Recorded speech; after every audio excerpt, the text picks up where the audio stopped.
Paruwasi ni umuryango w'abimana ushingwa n'umwepiskopi abanje guhanuza abapadiri batowe na bagenzi babo bari muco twita conseil presbytéral.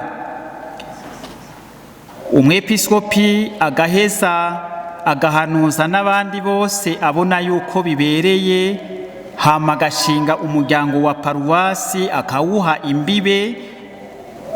Uwo muryango wa paruwasi ugaheza ukarongorwa na padiri mukuru ari mu bumwe n'umwepiskopi asangiye umuvukano n'abandi basasedoti igihe bahari. Turabibona neza mu mateko y'Eklesiya, mu itegeko ry'amajana 515 ku gace ka mbere, mu itegeko ry'amajana 519. Muri uko gutunganya umuryango wa paruwasi birategekanijwe mu mategeko y'Eklesiya, mu itegeko ry'amajana 536 yuko muri paruwasi haheza hakaba urwego mpanuzwa jambo rushinzwe ubutumwa. Turabibona neza ingene muri uno muryango wa diocese yacu ya Ngozi, mu nama w'umuryango wa diocese yararitswe mu mwaka w'2005 igasasa mu mwaka w'2009, hakaboneka ingingo zivuye muri iyo nama w'umuryango wa diocese, aho iyo nama yashinze yuko paruwasi yose iyo nama mpanuzwa jambo ijejwe ubutumwa yobamwo igitigiri c'abakristu bari hagati ya 28 na 40, bagatorerwa ubutumwa bumara imyaka 3 ishobora kwisubiriza rimwe. Iyo hari abo umuryango ugikeneye bagaheza bakabisabira uruhusha umwepiskopi ingene nyuma yuko borenza ivyo biringo bibiri bitekanijwe n'amategeko. Tukabona kandi yuko amateko y'Eklesiya mu ngingo y'amajana 537 itegekanya yuko muri paruwasi yose hashingwa urwego rujejwe amatungo ya paruwasi.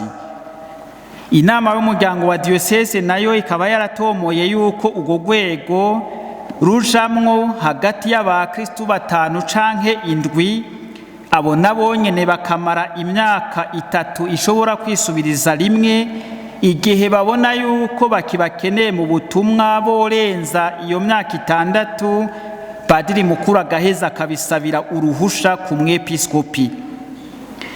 Mwitunganywa kandi ry'umuryango wa paruwasi biraboneka yuko muri iyo nama y'umuryango wa diocese yacu yatomoye yuko mu kubaka umuryango wa paruwasi hoshingirwa ku nkingi zibiri nkuru ko amaparuwasi yose agize diocese ya Ngozi yotunganywa ashingiye ku mibano mito mito irimwo hagati y'ingo 10 na 15, kandi mu itunganywa ry'amaparuwasi agashingira ku butumwa bwerekeye ingo, ubutumwa bw'imibano mito mito, ubutumwa bw'ingo bwoba mu butumwa budahara mu gutunganya amaparuwasi yo muri diocese ya Ngozi. Mu itunganywa kandi rya paruwasi amategeko y'Eklesiya araheza agategekanya ibitabo shimikiro.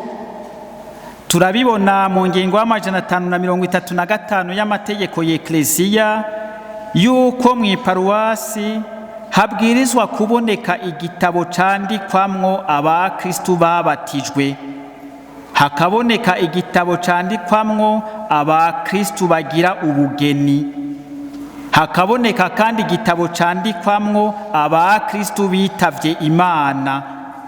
Hama kandi ivyo bitabo bikabikwa neza, cane cane ibitabo vya kera kugira ntihagire na kimwe cononekara. Kandi paruwasi gahezi kagira n'ikidodo ca paruwasi. paruwasi kandi amateko y'Eklesiya agategekanya mu ngingo y'amajana 958 ku gace ka mbere ko haba igitabo candikwamwo imisa abakristu basavye. Ivyo bitabo mbere vyose bikaba ari vyo niyo umwepiskopi agendeye paruwasi aheza agasuzuma yuko bitunganije neza kandi biheza bigakurikiranwa bikabikwa neza. Iyo umwepiskopi yishikiye mu paruwasi canke afise uwo yatumye aja kumurabira.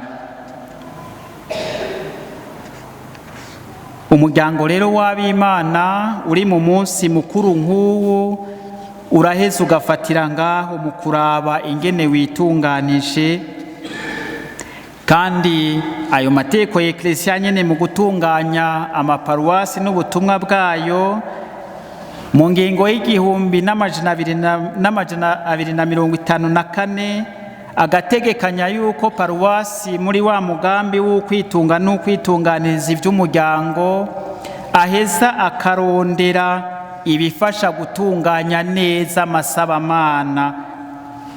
Iyo paruwasi kandi igaheza igatunganiriza abatumwa bose barangurira ubutumwa muri yo, ariko kandi iyo paruwasi igaheza igatunganiriza n'abakene mu vyo irondera. Gutunganya ivya liturujia, gutunganiriza abatumwa bose barangura ubutumwa muri yo, hamwe no gutunganiriza aboro. Imana rero iraheza ikabaha akanya nk'aka kukwirimbura umuntu afatiye kuri ivyo vyose. Paruwasi kandi ni umuryango w'abimana Imana iheza ikawurungikamwo abasaseredoti. Abasaseredoti mw'iparuwasi mu muryango w'abimana ni karahara mu ruganda ntibacura. Abo basaseredoti rero baba batoranye ibanga ry'ubusaseredoti busuku, baraheza bakaba abasuku b'igihugu c'Imana mu kugitunganiriza.